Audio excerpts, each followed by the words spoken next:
Welcome to morning walk with BRK news. Telangana CM Revanth Reddy cab డ్రైవర్లు, food delivery బాయ్లు, auto డ్రైవర్లకు తీపి కబురు అందించారు.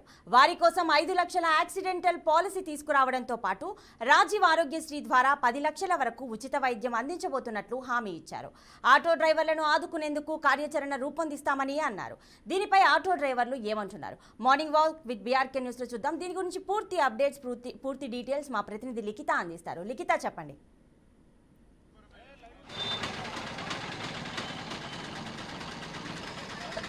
రైట్ ప్రతిభ, ప్రస్తుతం మనం అయితే షేర్లింగంపల్లి వద్ద ఉన్న ఆటో స్టాండ్ దగ్గరనే అయితే ఉన్నాము. అసలు ఫ్రీ బస్సెస్ విషయంలో ఏమంటున్నారు ఆటో డ్రైవర్లు? వాళ్ళ పరిస్థితి ఎలా ఉంది? వాళ్ళు నిజంగా తృప్తిగా ఉన్నారా, లేకపోతే ఇంకేమైనా వాళ్ళకి సమస్యలు ఉన్నాయన్న వివరాలన్నీ వారిని అడిగి తెలుసుకునే ప్రయత్నం చేద్దాం. సార్, మీ పేరు? యాదగిరి మేడం. యాదగిరి. ఎప్పటి నుండి మీరు ఆటో డ్రైవర్ గా పనిచేస్తున్నారు? 30 సంవత్సరాల నుంచి ఆటో నడిపిస్తున్నాను మేడం. 30 ఇయర్స్ నుంచి నేను నడిపిస్తున్నాను మేడం ఆటో. సో అంటే రీసెంట్ గా చూసుకున్నట్లయితే సీఎం గారు మీ అంటే ఆటో డ్రైవర్స్ తో కావచ్చు, క్యాబ్ డ్రైవర్స్ తో కావచ్చు, అందరితోటి గిగ్ వర్కర్స్ ఎవరైతే ఉన్నారో వాళ్ళందరితోటి సమీక్ష పెట్టినారు కదా.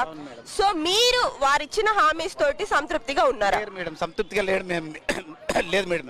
అతనిచ్చే 5 లక్షల రూపాయలు మాకు అది చనిపోయిన తర్వాత మాకు అక్కర్లేదు సార్. మాకు బతుకున్నప్పుడు చూడండి, మీరు ఏమన్నా ఉంటే మా బాధలు బతుకున్నప్పుడు చూడండి. మీరు ఏమన్నా ఉచిత ఇచ్చేది ఉంటే వృద్ధాపులకు, వికలాంగులకు, కాలేజ్ స్టూడెంట్కు, పిల్లలకు, స్కూల్ విద్యార్థులకు ఇవ్వండి సార్ మీరు. కానీ ఇది మాత్రం మీరు పుణ్యానికి మాత్రం ఈ రోజుల్లో ఎవరికి మీరు ఇస్తే అంటే ఎవరు వద్దన్నారు. కానీ ఇది ఇచ్చేది మాత్రం 100% తప్పు.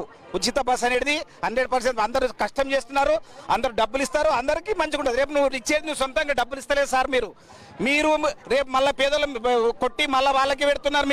మీరు ఇజ్జత్ కా సవాల్ అన్నట్టుగా మీరు ఏదైతే ఉన్నదో ఇప్పుడు ఉచిత అనేది ఇచ్చేది అది మాత్రము ఎవరికి మాకు ఆటో డ్రైవర్లకు మాత్రం సంతృప్తిగా లేదు. కాబట్టి మేము చేయి గుర్తుకు ఓటేసి 100 డ్రైవర్ల మేము ఆటో ర్యాలీ తీసి మా బాధలు మా చెప్పుతో మేము కొట్టుకున్నట్టు అవుతుంది సార్. ఇప్పుడు ఈ బాధలు ఇది మా ఆటో నడిపించే మా చెప్పుతో మేము కొట్టుకుంటూ కాంగ్రెస్ గెలిపించాలని చెప్పేసి మాకు ఇది అయింది ఇప్పటివరకు దాకా. కాకపోతే మీరు ఇచ్చేది ఉంటే మా డ్రైవర్లకి ఏమన్నా చూసి దయచేయండి సార్ మీరు. అంతే మేము చెప్పవలసింది ఇదే. సో ఆటో డ్రైవర్లకు ఏదైతే హామీస్ ఇచ్చారో 5 లక్షల బీమా కావచ్చు, అలాగే తర్వాత 10 లక్షల రూపాయల ఆరోగ్య బీమా కావచ్చు, ఇవి మాకు అవసరం లేదు. ప్రస్తుతం మా బతుకులు ఏవైతే ఉన్నావో అవి బాగుపరచడానికి ఆ ఫ్రీ బస్సెస్ ఏవైతే ఉంటాయో అవి అటు కాలేజీ స్టూడెంట్స్ కావచ్చు, ఇటు వృద్ధులకు మాత్రమే అవి పరిమితం చేస్తే మా బతుకులు కొంతైనా బాగుపడే అవకాశం ఉందని అయితే ఇక్కడ చెప్పడం జరుగుతుంది. మరికొంతమంది ఆటో డ్రైవర్ తోటి మాట్లాడే ప్రయత్నం అయితే చేద్దాం. సార్, ఇప్పుడు ఈయన చెప్పారు ఫ్రీ బస్సెస్ వద్దు, కేవలం పెడితే ఎవరైతే విద్యార్థులు ఉంటారో చదువుకునేవారు వారికి లేదా వృద్ధులకు మాత్రమే పెట్టాలని మీ యూనియన్ వారు చెప్పడం జరుగుతుంది. మరి మీరేమంటారు? అంటే కాంగ్రెస్ ప్రభుత్వం వచ్చింది కదా, కాంగ్రెస్ ప్రభుత్వం వచ్చింది, ఏం చేస్తున్నాడు? మాకు అన్యాయమే చేస్తున్నాడు. ఏ ప్రభుత్వం, టీఆర్ఎస్ ప్రభుత్వం వచ్చినా కానీ గిట్ట మాకు న్యాయం లేదు. స్కూల్ ఫీజులే 1,50,000 అవుతున్నాయి సంవత్సరానికి. అదే ఉచితంగా స్కూల్ ఫీజు 1,50,000 సంవత్సరానికి కట్టమని చెప్పండి. ఒక్కరోజు ఆటో నడిపిస్తే 2 రోజులు ఆటో నడిపిస్తే మాకు పుట్ట నిండది. ఇది ఆ రేవంత్ రెడ్డి సార్ చేసేది మాకు అన్యాయము. న్యాయం చేయండి. పేదలు ఎవరైతే ఉన్నారో, ఇప్పుడు మీరు కష్టపడే వాళ్ళు ఎవరైతే ఉన్నారో వారికి ఈ ప్రభుత్వం ఎలాంటి అన్యాయం చెయ్యదు. తప్పకుండా మేము వారిని ఆదుకుంటాం, వాళ్ళ సమస్యలు ఏమున్నా పూర్తి స్థాయిలో తెలుసుకుంటాం అంటున్నాడు కదా. ఎవరు పెట్టమని చెప్పాము? మేము పెట్టమని చెప్పామా? పబ్లిక్ కరెంట్ బిల్ పెంచాడు, ట్యాక్సులు పెంచాడు, నల్ల బిల్ పెంచాడు, ఆటో పెంచాడు, ఇన్సూరెన్స్ అంటాడు, మళ్ళీ పట్టుకుంటారు. మీదే గవర్నమెంట్, మీదే అన్ని చేసేది మీదే. మాకు పేదోళ్ళకి ఏం చేస్తున్నాడు మా ఆటో డ్రైవర్లకు? ఎప్పుడు ఎనీ టైం 24 అవర్స్ మేము ఆటోలు నడుపుతూనే ఉంటాం రోడ్ల మీద. సంవత్సరానికి వచ్చి 1,50,000, మళ్ళీ హాస్పిటల్ పోతే 500, అక్కడ మందులకు 1000 రూపాయలు ఎడికెళ్ళి తేవాలి మేము. మీరు చేసే పని ఇదా గవర్నమెంట్? అంటే వాళ్ళు ముందుగానే వాళ్ళ మేనిఫెస్టోలోనే ముందు చెప్పారు మహిళలకు ఫ్రీ బస్సెస్ ఇస్తామని చెప్పిన తర్వాతనే మీరు ఓట్లు వేశారు కదా. ఎవరు పెట్టమని చెప్పారు? మేము పెట్టమన్నా? మా హైదరాబాద్లో గిట మన గరీబ్ వాళ్ళు ఉన్నారా చెప్పండి? మేము పెట్టమని చెప్పాం మా మహిళలకు గిట ఫ్రీగా. అదే ఆటో డ్రైవర్లకు ఆదుకోమనండి, వాళ్ళ పిల్లం బిడ్డలకు చూసుకోమనండి, హాస్పిటల్కు, స్కూల్ ఫీజులు. అట్లయినా మేము అది చేసుకుంటాం కదా. రాత్రి పగలు కష్టపడ్డాని గిట డబ్బులు మిలుగుతలేవు ఇక్కడ. మేము అప్పులు చేయన్నా, ఫైనాన్సులు లేవన్నా, ఫైనాన్సులు కట్టన్నా. రోజుకు 300 రూపాయలు కిరాయిలు కడుతున్నాం. డీజిల్ పోయన్నా, గ్యాస్ పోయన్నా ఏం పోయాలి? ఒక పుట తింటున్నాం, ఒక పుట మీ ఫైనాన్స్ కూడా మాఫీ చేస్తామని చెప్తున్నారు కదా. అట్లా చాలా గవర్నమెంట్ అప్పుడు కాంగ్రెస్ వచ్చినప్పుడు, టీడీపీ వచ్చినప్పుడు చంద్రబాబు నాయుడు అట్లనే అన్నాడు, కేసీఆర్ అట్లనే అన్నాడు, ఇప్పుడు రేవంత్ రెడ్డి సార్ గిట్ట అట్లనే అంటుండా. ఏ న్యాయం జరగలేదు మాకు ఇప్పటిదాకా. సో ఇక్కడ మనం చూసుకున్నట్లయితే ఉపాధి లేని వారు, అంతేకాకుండా ఎంతగానో చదువుకొని జాబులు లేని చాలా మంది విద్యార్థులు కూడా ఆటో కొనుక్కొని బతికిన పరిస్థితులు ఉన్నాయి. కానీ ఇప్పుడు అదే ఆటోలను అమ్ముకొని తాము ఏం చేయాలో అర్థం కాని పరిస్థితుల్లో ఊళ్ళకు కూడా వెళ్ళిపోతున్నారు కొంతమంది ఆటో డ్రైవర్స్ అని చెప్తున్నారు. మరికొంతమందితో మాట్లాడే ప్రయత్నం చేద్దాం. మీరేమంటారు సార్? అంటే ఇక్కడ చెప్తున్నారు ఆల్రెడీ లేదు, చాలా మంది చదువుకున్న వాళ్ళు కూడా ఆటోలు కొనుక్కొని అప్పుడు దందా చేశారు, కానీ ఇప్పుడు వాళ్ళు కూడా అమ్ముకునే పరిస్థితి వస్తున్నది అంటున్నారు కదా. ఇది ఎంతవరకు వాస్తవం? అసలు మీకేం కావాలనుకుంటున్నారు? మేడం, రేవంత్ అన్న గారు, మీరు ఖచ్చితంగా ఈ పథకాలు పెట్టి నేను ఆటో డ్రైవర్ ఫస్ట్ తెలంగాణ ఇప్పుడు వచ్చినాక కేసీఆర్ కొద్ది రోజులు ఎట్లా అట్లా బతుకుతున్నాం.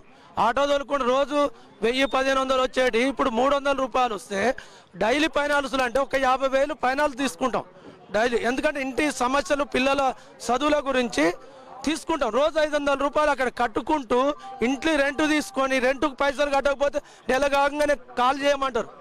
అట్లాంటి ఒక ఊరు నుంచి మేము ఒక వరంగల్ మహబూబాద్ నుంచి వచ్చిన ఇక్కడికి నేను ఒక డీసీఎం కొనుక్కొని 10 లక్షలు లాస్ అయ్యి ఒక డ్రైవర్ని పెట్టి అదే కరోనా టైంలో నేను ఊరికి వెళ్ళిపోయి మళ్ళీ వచ్చి ఇక్కడ బతుకుదామని ఆటో మా దోస్తుని 1 లక్ష రూపాయలు వడ్డీకి తీసుకొని బయట డైలీ ఫైనాన్స్ కాకుండా నెలకు సంవత్సరానికి ఇంత అని వడ్డీకి 2 రూపాయలు ఇంట్రెస్ట్ లెక్క నేను తీసుకొని ఇక్కడ ఆటో తోలుకొని బతుకుదామని ఇక్కడికి వచ్చి బతుకుదామని పిల్లలు చదివించుకుంటే బీటెక్ 2 పిల్లలు బీటెక్ చదువుతున్నారు.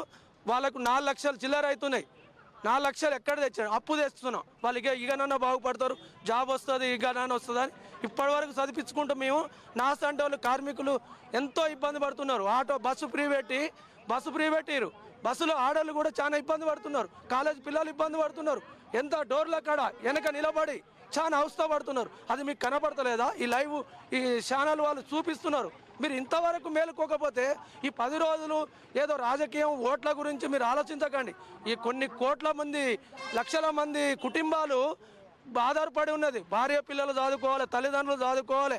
ఈ కరోనా టైంలో చాలా అవస్థ పడుకుంటూ అప్పులు తెచ్చి చాలా ఇబ్బంది పడుకుంటాం. మేము ఆటో యూనియన్ వాళ్ళు చాలా అవస్థ పడుతున్నాం. దాన్ని గమనించుకొని మీరు దీన్ని ఫ్రీ బస్సు తీసేస్తే ప్రభుత్వం అప్పుల పాలు కాకుంటుంటుంది. మ్యాక్సిమం మీరు అందరూ బాగుంటుంది. ఆటో యూనియన్ వాళ్ళు కూడా బాగుంటారు, కుటుంబాలు బాగుంటాయి. చాలా ఇబ్బంది పడుతున్నాం. మీరు దయచేసి అర్థం చేసుకోండి. మమ్మల్ని ఏడిపించి మా ఉసురు మీరు పంచుకోవద్దు. మీరు ప్రతి ఒక్కటి లాభమే చేస్తాం, మేము మంచి చేస్తాం, నష్టం చేయము. పోయిన టీఆర్ఎస్ ప్రభుత్వం చాలా అప్పుల పాలు చేసింది అన్నారు. మీరు కూడా అప్పుల పాలు చేయకుండా ఇలాంటి ఫ్రీ పథకాలు పెట్టి మా పొట్ట మీద కొట్టి మమ్మల్ని ఇబ్బంది పెట్టకుండా మీరు చాలా ఆలోచించి ఇది నిర్ణయం తీసుకోవాలని నేను రేవంత్ అన్నకు చేస్తున్నాను. సో ఇక్కడ చూసుకున్నట్లయితే ఉదయం 5 గంటలకు లేచి ఇక్కడికి వచ్చి రాత్రి సమయంలో కూడా మా కుటుంబాలన్నిటినీ వదిలేసి మేము ఇక్కడే బతుకుతున్నాము, ఎందుకంటే మా రోజు గడవాలంటే మా ఆటో నడవాలి అని అయితే ఇక్కడ చెప్పడం జరుగుతుంది. మరి కొంతమందితో మాట్లాడే ప్రయత్నం చేద్దాం. సో మీరు నార్మల్గా ఎన్ని గంటలకు లేస్తారు? అసలు రోజుకి ఎంత సంపాదిస్తారు? మేము మేడము రాత్రి 4 గంటలకు లేస్తాము. లేచి మేము వస్తాం. ఇక్కడ వచ్చి ఏమో 1000 రూపాయలు 1200 చేస్తుంటే ఇప్పుడు ఏంటి అంటే 500 కావాలంటే చాలా కష్టం అయిపోయింది. మా బతుకు చాలా ఇది అయిపోయింది. చిన్న పిల్లలు ఉన్నారు, మాకు స్కూల్ పిల్లలుగా ఫీజులు కట్టాలి, మళ్ళా అంటే మాకు తిండి కావాలి, మనకు అన్ని బట్ట కావాలి, అన్నీ కావాలి. మనకు చాలా బాధ నడిచింది సార్. రేవంత్ రెడ్డి సార్, మీరు కాంగ్రెస్ ప్రభుత్వం ఏంది అంటే 60 సంవత్సరాల కిందికెళ్ళి వచ్చి అప్పుడు చేస్తా అన్నారు. ఇప్పుడు మేము కాంగ్రెస్ వస్తే అన్నీ చేస్తా అన్నారు. మనకి ఏం చేయలేదు సార్ ఇప్పుడు దాకా. మీరు కాంగ్రెస్ వస్తే మంచి కదా అని మేము ఖుషి నుంచి మీకు ఓటేసి గెలిపించినాం సార్. మాకు దయచేసి మీరు ఏం చేయండి అంటే మాకు ఆటోలకు ఏదో ఒక న్యాయం చేయండి సార్. మేము చాలా బాధలు ఉన్నాం సార్. మాకు ఎందుకంటే కష్టాలు చాలా వచ్చేసినాయి. మేము ఏంటి అంటే నెలకు ఏంటి అంటే మేము ఒక 15 సంపాదిస్తుంటే మాకు అంత బాధ వచ్చింది. మీరు నెలకు మీరు ఏం చేసిండే దయచేసి మాకు నెలకు ఏమో 12 ఏళ్ళు మాకు సాయం చేయండి సార్. మీరు మంచిగా ఉంటుంది, దయచేసి చేస్తున్నాం సార్. మళ్ళీ మాకు చాలా కష్టం వచ్చింది సార్. ఆటోలలో బతుకు చాలా ఇది ఘోరం అయిపోయింది సార్ మాకు. ఈ ఇన్సూరెన్స్ ఏంది అంటే 5 లక్షలు ఇన్సూరెన్స్ అంటే మేము చనిపోయినాక తీసుకొని మేము ఏం చేయాలి సార్? మాకు వద్దు అది. మా బతుకు ఏంది అంటే చాలా బాధ అయిపోయింది సార్ మాకు. మేము మా ఏదారు చేసి మాకు దయచేసి మీరు మాకు ఇది సహకర ఇవ్వాలి సార్. మీరు ఇట్లా ఉంది సార్. సో ఇక్కడ మనం చూసుకున్నట్లయితే చనిపోయిన తర్వాత వచ్చే 5 లక్షల కంటే బ్రతికుండగా మా నోట్లోకి 4,000 పోయే విధంగానైతే మాకు సాయం చేయండి రేవంత్ రెడ్డి గారు అని అయితే ఇక్కడ అడగడం జరుగుతుంది. మరికొంతమందితో మాట్లాడే ప్రయత్నం అయితే చేద్దాం. సార్, మీరు ఎన్ని సంవత్సరాల నుండి ఈ ఆటో నడుపుతున్నారు? అసలు మీ పరిస్థితి ఎలా ఉంది? ఇప్పుడు ఎలా ఉంది? గతంలో ఎలా ఉంది, ఇప్పుడు ఎలా ఉంది? 15 సంవత్సరాల నుంచి నడుపుతున్నాం మేడం మేము. ఇప్పుడైతే మంచిగా లేదు. ప్రభుత్వం వచ్చినప్పటి నుంచి అయితే బాగాలేదు. ఫ్రీ బస్సు పెట్టి మాకు అన్యాయం చేసి చాలామంది ఆటో డ్రైవర్లకు అన్యాయం చేసి మేము ఆటోలలో అందరం తలుచుకుంటే ప్రభుత్వం వచ్చేదే కాదు. మా ఫ్యామిలీలు అన్నీ తలుచుకుంటే ప్రభుత్వమే వచ్చేది కాదు. మేమేందంటే మాకు న్యాయం జరగాలి, మార్పు రావాలని మేము వేసినాం ఓట్లు. కాకపోతే ఫ్రీ బస్సు అన్యాయం. మీరు చేసేది ఉంటే ఏదన్నా ఉచిత పెట్టేది ఉంటే విద్యా వైద్యం 2 పెట్టండి చాలు మాకు. మీకు ఇవన్నీ ఎవరు పెట్టమన్నారు? మీరు పెట్టి ఏదో ప్రభుత్వం రావాలని వేసినాం మేము. కానీ ఇది అన్యాయమే. ఆటో డ్రైవర్లకు అయితే అన్యాయమే. పెట్టేది ఉంటే ఒకటి ఉచిత వైద్యము, విద్య పెట్టండి, 2 పెట్టుండ్రి. ఈ ప్రభుత్వం చాలా అన్యాయం చేస్తుంది. సో ఇక్కడ చూసుకున్నట్లంటే విద్యకు వైద్యానికి డబ్బు ఎక్కువ ఖర్చు అవుతుంది కాబట్టి ఈ 2 విషయాలు మిగతా వాటికి ఉచితం అనేది వద్దు అనేది ఇక్కడ చెప్పడం జరుగుతుంది. సార్, ఈ ఆటో ఏదైతే ఇప్పుడు ఉందో, మీరు గతంలో అంటే ఎలక్షన్ టైంలో మీరే ర్యాలీలు చేశారు కాంగ్రెస్కి ఓటేయమని. మళ్ళీ మీరే ధర్నా చేస్తున్నారు వద్దురా కాంగ్రెస్ పాలన అని. మేము అట్లా అనుకోలేమండి. మేమేమనుకున్నామంటే కాంగ్రెస్ ప్రభుత్వం వస్తే మాకు ఏదైనా మంచి పనులు అవుతాయని ఆలోచన చేశాము. ఇది కాంగ్రెస్ ప్రభుత్వం వచ్చినా కూడా ఇది ఫ్రీ, అది ఫ్రీ, ఇది ఫ్రీ అని చెప్పి మాకు మోసం అయిపోతున్నాం. మేము మోసం అయిపోతాం. నెలకు సంపాదించేటప్పుడు 1000 రూపాయలు, రోజుకి 1000 రూపాయలు సంపాదించేటోళ్ళు 500 రూపాయలు సంపాదించలేము మేము. సో ఇక్కడ వీళ్ళు ఏదైతే ఎలక్షన్ సమయంలోనైతే వాళ్ళు ఆటో సంఘాలు ఏవైతే ఉన్నాయో కాంగ్రెస్ పాలన కావాలంటూ ర్యాలీలు మేము చేసాము, ఫ్రీగా చేసాము. కానీ ఈ రోజు ఎక్కడైతే ఈ వీడియోలో కనిపిస్తున్నట్టు ఆటోలు ఖాళీగా వెళ్ళావో ఇప్పుడు మా బతుకులు కూడా ఖాళీ అవుతున్నాయి అనేది ఇక్కడ చెప్పడం జరుగుతుంది. ఏది ఏమైనప్పటికీ కూడా ఒకరి పొట్ట కొట్టకండి అనే పరిస్థితి ఈరోజు ప్రభుత్వానికి కనిపిస్తుంది. దయచేసి ఆటో డ్రైవర్లను కాపాడండి, ఆటో యూనియన్లను కాపాడండి అని ఇక్కడ మొరపెట్టుకుంటున్న పరిస్థితి కనిపిస్తుంది. ఇవి ప్రస్తుతం ఇక్కడ ఉన్న అప్డేట్స్. ఆదుకుంటామని ప్రభుత్వం హామీ ఇచ్చిన 5 లక్షల యాక్సిడెంట్ పాలసీ తీసుకొచ్చిన రాజీవ్ ఆరోగ్యశ్రీ ద్వారా 10 లక్షల వరకు ఉచిత వైద్యం అందిస్తున్నాం అని చెప్పినప్పటికీ కూడా ఆటో డ్రైవర్లు ఇప్పటికే ఏర్పాటు చేసిన ఉచిత బస్సు వల్ల సంతృప్తికరంగా లేరు అనైతే స్పష్టంగా తెలుస్తోంది.